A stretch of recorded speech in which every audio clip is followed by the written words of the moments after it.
Estamos hoy listos para darte gloria con todo nuestro corazón.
Familia, ¿cómo estamos? Dios les bendiga, qué gusto saludarles otra vez a través de este medio. Permítame empezar haciendo una oración.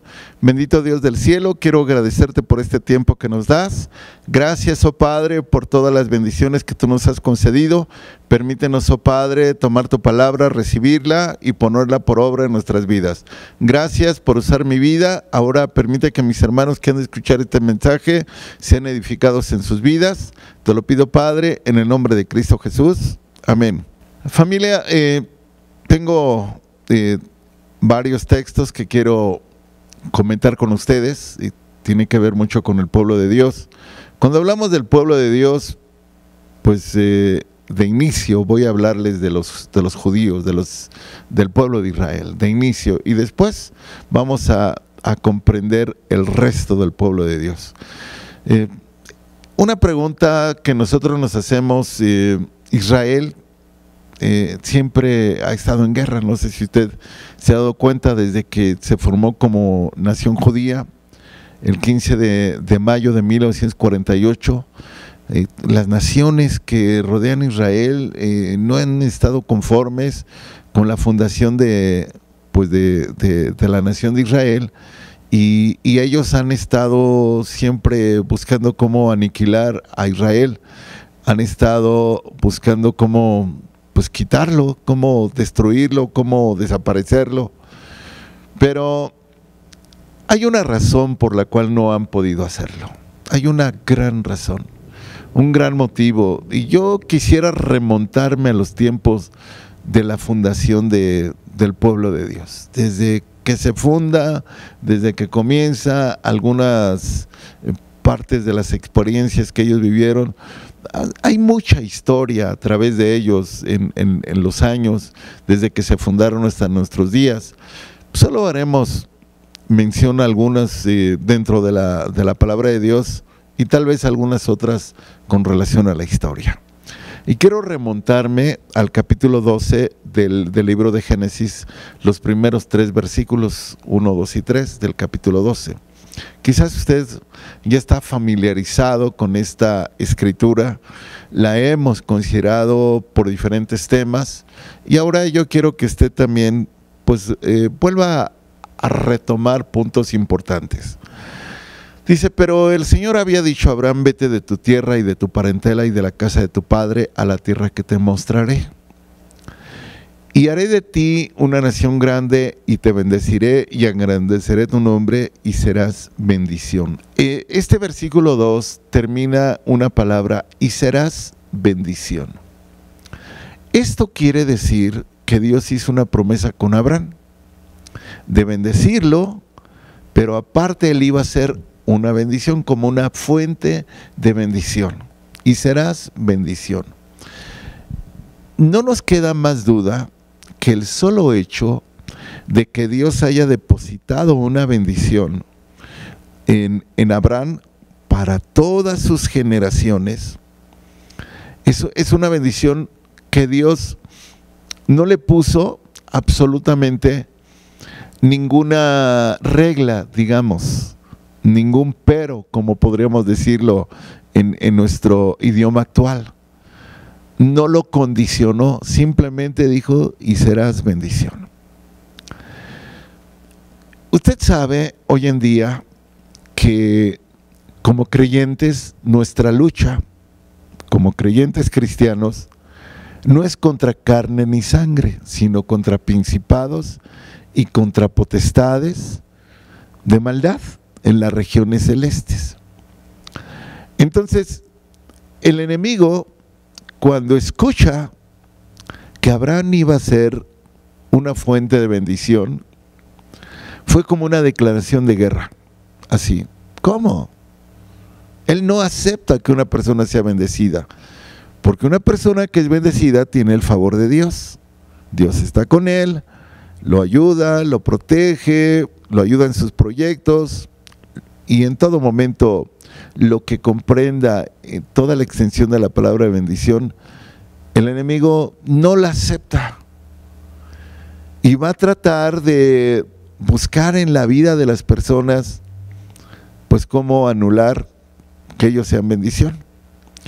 Y el siguiente versículo de estos tres que yo le mencionaba, ahora el versículo 3, bendeciré a los que te bendijeren y a los que te maldijeren maldeciré, y serán benditas en ti todas las familias de la tierra. Esta promesa que Dios le hace a Abraham es una bendición simplemente porque yo te la doy. Así, te voy a bendecir. Y aparte te voy a proteger. Es algo que nosotros lo vemos hoy en día. Por eso todas las luchas, todas las guerras que Israel tiene y no las ha perdido, es porque tiene la protección de Dios. Porque los países que lo quisieran destruir, lo maldicen. Y entonces, por tal razón, pues ellos realmente se maldicen a sí mismos. Y Dios protege a la nación de Israel. Eso es lo que vemos hoy en día, por las circunstancias de las experiencias que está viviendo el pueblo de Israel. Pero cuando Abraham recibe esta promesa de que él iba a ser bendecido y que Dios iba a bendecir a todos los que lo bendijeran o a maldecir a los que lo maldijeran, esa es una promesa que no se mueve y no cambia, no se dio para una cierta generación, no se dio bajo una condición, y aparte se amplía a todas las familias de la tierra. Y yo les decía hace un momento que para el enemigo saber que alguien es de bendición es su enemigo. Ahora yo entiendo que en el proceso de la creación de este pueblo, ellos pues pasaron por muchas etapas de pretender borrarlos o extinguirlos.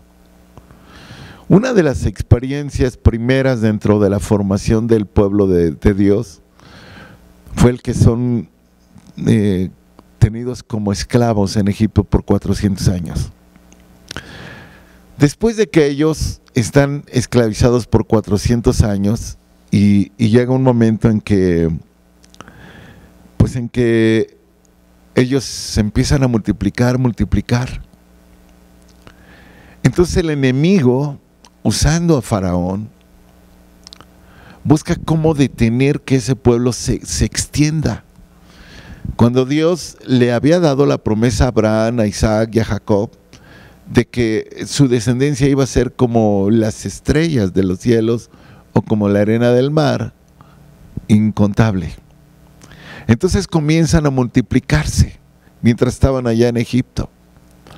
Y en el capítulo 1 del libro de Éxodo, versículos del 15 al 17, pues el enemigo, hablando espiritualmente, usa la vida de Faraón para detener ese crecimiento de este pueblo.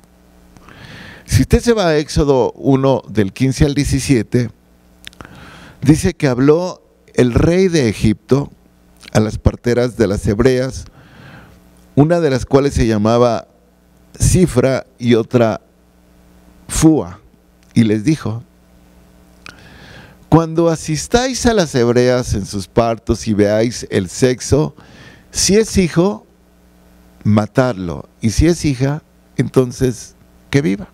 ¿Qué estaba haciendo en este momento el enemigo a través de Faraón? Cuando me refiero al enemigo es el diablo, porque el diablo es el único que quiere detener la obra de Dios y quiere detener toda la fuente de bendición. Él quería que el pueblo de Dios se extinguiese, que no hubiera más varones ya, que lo que ya había, pues ya estaban, pero hasta ahí, que las nuevas generaciones ya no iban a vivir, entonces iban a quedar solo mujeres. Si estas mujeres llegaban a tener hijos, pues iban a ser tal vez hijos de los egipcios, pero no hijos de Israel. Entonces, aquí estamos viendo la primera parte de la historia de Israel, de que alguien quiso destruirlos, borrarlos, que no existieran más. Pero nosotros vemos el versículo 16 que está ahí, luego el 17, pero las parteras temieron a Dios y no hicieron como les mandó el rey de Egipto, sino que preservaron la vida de los niños. O sea que ellas simplemente temieron a Dios. ¿Por qué? Pues porque Dios estaba protegiendo a su pueblo y estaba ayudándoles y estaba actuando en la obediencia de estas mujeres. Entonces, esta es una parte de la etapa o de la historia del pueblo de Israel, donde alguien los quiso exterminar. Pero cuando ellos salen de Egipto, cuando ellos salen, vuelve el enemigo a atacarlos en un personaje llamado Amalek, que los ataca por la retaguardia. El ejército estaba formado, el ejército iba adelante, el ejército de hombres fuertes, los guerreros, aunque en ese momento no era un ejército preparado para la guerra, ellos eran campesinos, pero los demás fuertes iban adelante, y en la retaguardia iban las mujeres y los niños. Entonces, el enemigo, ¿qué busca hacer? Busca matar a las mujeres y a los niños que estaban en la retaguardia. Y si nosotros leemos lo que la Biblia dice respecto de este personaje, dice Éxodo 17:8, que entonces vino Amalek y peleó contra Israel en Refidim. Vino Amalek. Mientras ellos iban saliendo de Egipto, ya habían librado el exterminio en Egipto. Salen, pero el enemigo los quiere exterminar en el camino a la tierra prometida, en el personaje de Amalek. Amalek no es un simple enemigo común, era la semblanza del enemigo en un personaje, en un ejército. Porque el versículo 16 de este capítulo 17 de Éxodo, hay una referencia que va más allá de un ejército o de un enemigo humano o común. Y dijo: por cuanto la mano de Amalek se levantó contra el trono del Señor, el Señor tendrá guerra con Amalec de generación en generación. Me llama la atención este pasaje, la descripción. Amalec se levantó contra el trono de Dios.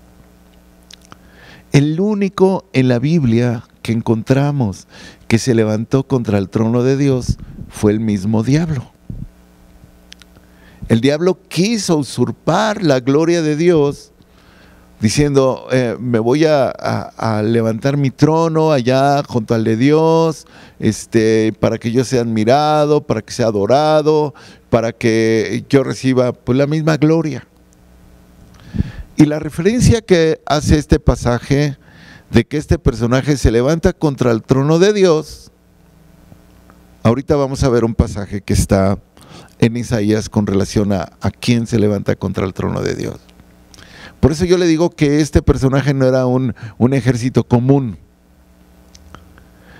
Y aparte dice que el Señor tendrá guerra con Amalec de generación en generación. Entonces era como un enemigo que siempre iba a estar. Que aunque Josué pelea y lo vence, no llega al exterminio del verdadero enemigo, que es el que estaba atrás de Amalec. Entonces era un enemigo que se iba a ir de generación en generación. Si usted ve Isaías 14, del 12 al 14, con relación a lo que yo le decía del enemigo que se había levantado contra el trono de Dios, lo va usted a ver de una manera clara en este pasaje de Isaías 14, del 12 al 14. ¿Cómo caíste del cielo, oh lucero hijo de la mañana? Cortado fuiste por tierra, tú que debilitabas a las naciones. Tú que decías en tu corazón, subiré al cielo, en lo alto, junto a las estrellas de Dios, levantaré mi trono y en el monte del testimonio me sentaré a los lados del norte. Sobre las alturas de las nubes subiré y seré semejante al Altísimo. ¿Y qué dice? Bueno, mas tú derribado eres. O sea, Dios lo quita. Este personaje llamado Diablo es el único que se levanta contra el trono de Dios. Amalec se menciona que se levanta contra el trono de Dios. El caminar del pueblo de Israel durante la historia en el Antiguo Testamento no solamente tuvo esas experiencias, tuvo muchas más experiencias. Hubo una época en la que ellos fueron llevados cautivos a Babilonia y en ese tiempo los reinos o los imperios de ese tiempo eran sustituidos por otros imperios. Babilonia cae ante los medos y los persas. Y en el tiempo de los medos y los persas, mientras el pueblo de Dios estaba cautivo por 70 años en Babilonia, pues ocurre un hecho que yo quiero que usted vaya a Esther, capítulo 3, versículos del 8 al 13. Otro hecho donde un personaje quiso exterminar a los judíos. Él pretendió exterminar a los judíos. Esther 3, del 8 al 13.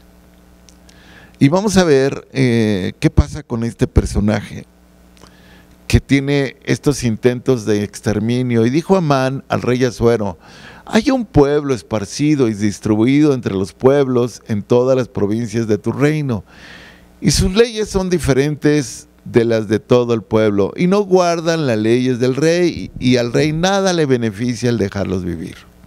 Si place al rey, decrete que sean destruidos. ¿Cuál era el plan de este personaje? Destruirlos. Y yo pesaré 10,000 talentos de plata a los que manejan la hacienda para que sean traídos a los tesoros del rey. Versículo 10. Entonces el rey quitó el anillo de su mano y lo dio a Amán, hijo de Amedata Agageo, enemigo de los judíos. ¿Y qué más? Y le dijo: la plata que ofreces sea para ti, y asimismo el pueblo, para que hagas de él lo que bien te pareciera. Entonces fueron llamados los escribanos del rey en el mes primero, el día 13 del mismo, y fue escrito conforme a todo lo que mandó Amán, a los sátrapas del rey, a los capitanes que estaban sobre cada provincia, y a los príncipes de cada pueblo, a cada provincia, según su escritura. ¿Y qué más? A cada pueblo según su lengua, en nombre del rey Asuero fue escrito y sellado con el anillo del rey. Y fueron enviadas cartas por medio de correos a todas las provincias del rey con la orden de destruir y matar y exterminar a todos los judíos. Fíjese nada más. Note esta parte. Destruir, matar, exterminar. Eso como que me suena. ¿No acaso Jesús dijo que el enemigo había venido para hurtar, matar y destruir? El enemigo estaba actuando en este personaje llamado Amán para destruir, matar y exterminar a todos los judíos, jóvenes y ancianos, niños y mujeres, en un mismo día, en el día 13 del mes 12, que es el mes de Adar, y de apoderarse de sus bienes.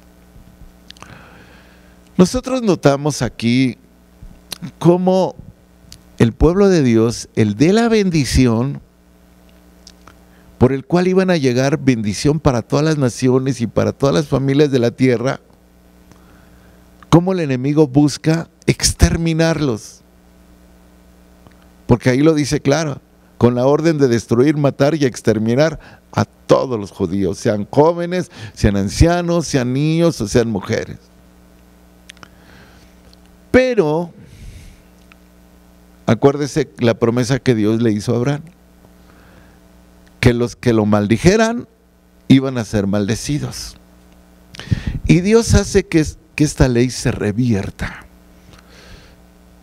que no ocurra esto, y que Amán, que había preparado una horca para el hombre que él consideraba que no le honraba porque era un judío, él termina siendo llevado a esa horca con todas sus familias. Y el pueblo de Dios viene siendo librado. ¿Por qué? Porque ellos tenían una promesa de bendición. Y no logró este personaje, pues que ocurriera lo que se había determinado. Y pasan los años. Y llega el tiempo de Jesús. Y cuando nace Jesús, usted se dará cuenta, cuando nace Jesús, hay un hecho que ocurre en Mateo 2:13, que yo quiero que usted lo lea. Después de que partieron ellos, o sea, los sabios que fueron a ver a Jesús, después de que partieron ellos, he aquí un ángel del Señor apareció en sueños a José y dijo: levántate, toma al niño y a su madre, huye a Egipto y permanece allá para que yo te diga, allá hasta que yo te diga, porque acontecerá que Herodes buscará al niño para matarlo. ¿Sabe por qué quería matar al niño? Porque la bendición de Abraham iba a llegar a todas las naciones a través de Jesús. Y entonces el enemigo, el diablo, usa la vida de Herodes para tratar de matar a Jesús, que es el conducto que el Padre estaba usando para bendecir a todas las naciones y a todas las familias, y su intención era matarlo, es decir, detener la bendición, que no llegara. Cuando Jesús, en todo el ministerio de Jesús, quisieron matarlo, pero el propósito del Padre era que Jesús llegara a la cruz. Él dijo unas palabras: nadie me quita la vida, sino que yo de mí mismo la doy. Tengo poder para darla y tengo poder para volver a tomarla. Este mandamiento recibí de mi Padre. Entonces Jesús llega a la cruz a morir por la humanidad. Pero no solamente eso, familia. Llega para que la bendición de Abraham llegase a tu familia, llegase a tu vida. Para que esa bendición también la recibieras tú. Aunque por tus orígenes no vengas de ninguna de las 12 tribus de Israel, eso no fue la base para la bendición. Dios nunca le dijo a Abraham: oye, voy a bendecir solo a tu descendencia. Él dijo: yo voy a bendecir a todas las familias de la tierra. Y entonces la bendición que Dios prometió a través de Abraham nos llega a través de Jesús. Entonces, el hecho de que Jesús haya llegado a la cruz fue para traernos la bendición de Abraham. Ahora, ayúdeme a leer Gálatas 3, del 6 al 9. Gálatas 3, del 6 al 9. Cuando nosotros hemos creído en Jesús, hemos recibido la bendición que Dios le prometió a Abraham. A través de Jesús nos ha llegado esa bendición. Pero aparte hay algo más. Este pasaje nos dice, Gálatas 3, del 6 al 9. Así Abraham creyó a Dios y le fue contado por justicia. Sabed, por tanto, que los que son de fe, estos son hijos de Abraham. Ahora, detengámonos aquí un poquito. Usted y yo somos hijos también de Abraham, por la fe en Cristo Jesús. Entonces, usted y yo no necesitábamos ser de alguna de las 12 tribus para recibir esa bendición, sino solamente tener fe en Jesús, en el autor y consumador de la fe. Sabed, por tanto, que los que son de fe, estos son hijos de Abraham. Entonces, usted y yo, por herencia, a través de Cristo Jesús, también somos hijos de Abraham, y la promesa que Dios le dio a Abraham, entonces le está llegando a usted y me está llegando a mí. Dice, versículo 8, y la Escritura, previendo que Dios había de justificar por la fe a los gentiles son los que no vienen de las 12 tribus de Israel, es decir, los que por origen no eran judíos. Y la Escritura, previendo que Dios había de justificar por la fe a los gentiles, dio de antemano la buena nueva a Abraham, diciendo: en ti serán benditas todas las naciones. O sea, Dios, sabiendo que los gentiles iban a recibir esta bendición, la buena nueva a Abraham diciendo: en ti serán benditas todas las naciones.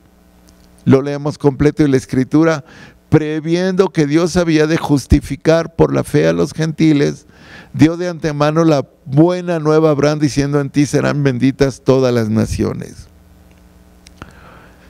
Entonces, número uno, familia, nosotros también somos el pueblo de Dios.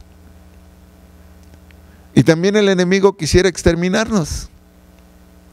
También el enemigo nos ataca. Porque no solamente ahora tenemos la bendición, ahora somos el canal de la bendición para más, para nuestras generaciones. Y él quisiera detener nuestro avance porque no quiere que nuestras generaciones sean bendecidas. Gálatas 3:14 dice, este mismo capítulo: para que en Cristo Jesús la bendición de Abraham alcanzase a los gentiles, a fin de que por la fe recibiésemos la promesa del Espíritu Santo. Para que la bendición de Abraham alcanzase a los gentiles. Aquí, así, a fin de que por la fe recibiésemos la promesa del Espíritu. ¿Qué le parece? Para que en Cristo Jesús la bendición de Abraham alcanzase a los gentiles, a fin de que por la fe recibiésemos la promesa del Espíritu. Entonces, la fe en Cristo Jesús no solamente nos mete al pueblo de Dios, al pueblo judío, a la descendencia de Abraham y a la bendición. En el versículo 29 de Gálatas 3, también quiero compartirle otro pasaje.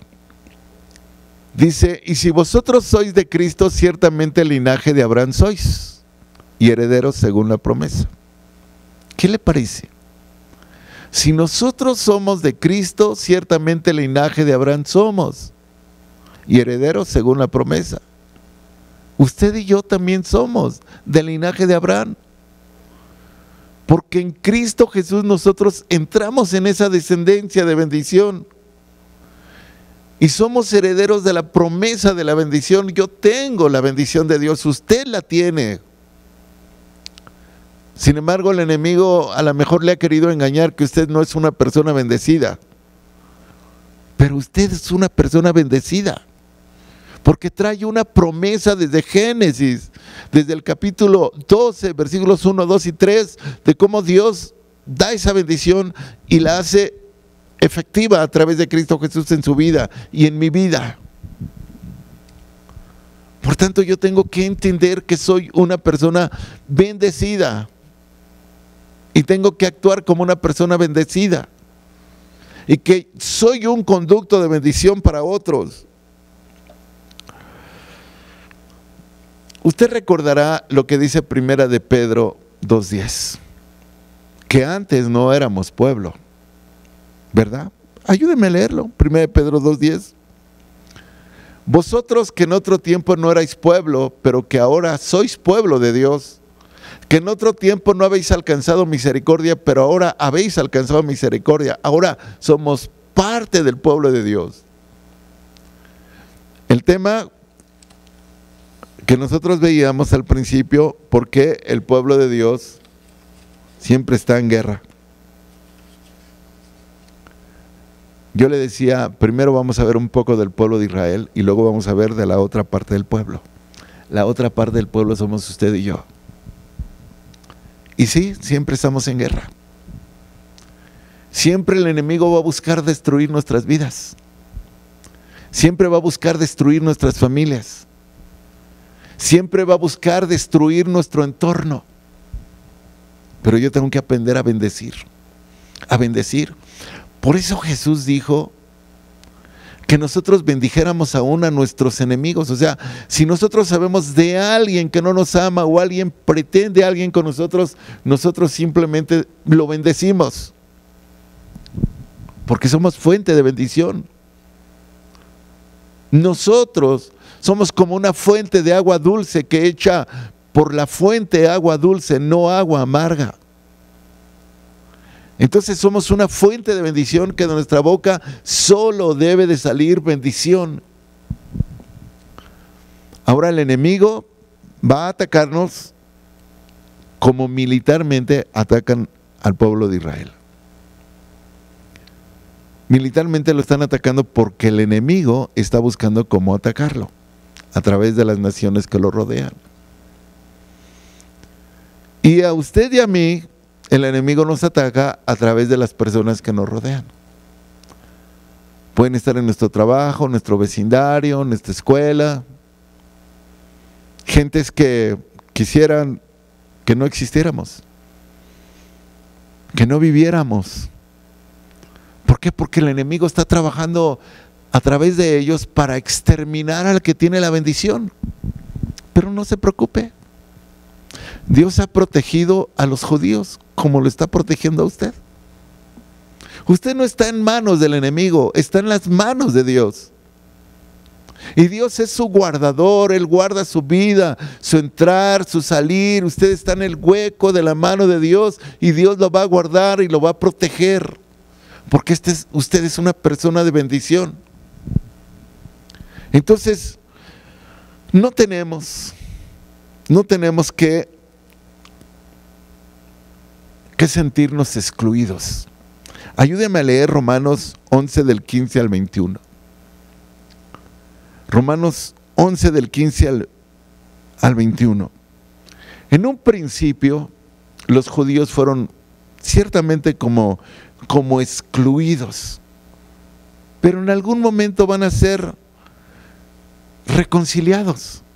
Romanos 11 del 15 al 21 dice: porque si su exclusión es la reconciliación del mundo, ¿qué será su admisión? Hablando de los judíos, sino vida de entre los muertos. Si las primicias son santas, también lo es la masa restante. Y si la raíz es santa, también lo son las ramas. ¿Qué más dice? Pues si algunas de las ramas fueron desgajadas y tú, siendo olivo silvestre, has sido injertado en lugar de ellas y has sido hecho partícipe de la raíz y de la rica savia del olivo, no te jactes contra las ramas. Y si te jactas, sabe que no sustentas tú a la raíz, sino la raíz a ti. En otras palabras, no se jacte contra los judíos, porque nosotros fuimos injertados a las ramas originales. Pues las ramas dirán, fueron desgajadas para que yo fuese injertado. Bien, por su incredulidad fueron desgajadas, pero tú por la fe estás en pie. No te ensorbezcas, sino teme. Versículo 21. Porque si Dios no perdonó a las ramas naturales, a ti tampoco te perdonará. ¿Qué quiere decir esto? No debemos de jactarnos contra ellos, porque son nuestros hermanos, porque venimos de una misma línea espiritual. Nosotros tenemos que orar por ellos, para que haya paz en Jerusalén, para que haya paz en Israel. Tenemos que orar por todos nuestros hermanos en la fe, porque los que somos de la fe somos hijos de Abraham. Entonces, familia, yo quiero decirle que Dios nos escogió. Fue un regalo. Somos algo que Dios eligió para glorificarle. Ayúdeme a leer Efesios 1 del 4 al 5. Dice que según nos escogió en Él antes de la fundación del mundo para que fuésemos santos y sin mancha delante de Él. En amor, habiéndonos predestinado para ser adoptados hijos suyos por medio de Jesucristo, según el puro afecto de su voluntad. Al adoptarnos, Cristo, siendo judío, nosotros nos sumamos a esa línea. ¿Y qué dice el versículo 5? En amor, habiéndonos predestinado para ser adoptados hijos suyos por medio de Jesucristo, según el puro afecto de su voluntad. Familia, el enemigo ha querido exterminarnos a usted y a mí, como lo ha querido hacer con la nación de Israel. No lo logrará. No tendrá éxito. Porque Dios es el dueño de todo. Dios tiene en control todo. Sepa una cosa, que es cierto que tal vez siempre vamos a vivir en guerra, pero Dios es nuestra paz, pero Dios es el que tiene en control todo, pero Dios es el que hace que nuestra boca fluya bendición para todas las personas, para nuestras familias. Por eso no se canse de bendecir. Bendiga, ore por las personas, ore por las autoridades, ore por su nación, ore por todos los que forman parte del gobierno de nuestro país, para que vivamos quieta y reposadamente en paz, porque usted es una fuente de bendición. Familia, tenga en mente, usted es bendecido y puede bendecir a otras personas. Hágalo, no se detenga. Dios le bendiga, Dios le guarde y Dios le prospere. Permítame hacer una oración por usted. Padre, quiero pedirte tu bendición para cada hermano y hermana que escuche este mensaje. Te pido que bendigas sus vidas, traigas bien para ellos, tengas paz para sus vidas, tomes cualquier circunstancia que el enemigo ha traído a sus vidas para traer a la mejor que somos más que vencedores. Te pido tu bendición para ellos, en el nombre de Cristo Jesús. Amén. Dios le bendiga y Dios le guarde. Bendiciones.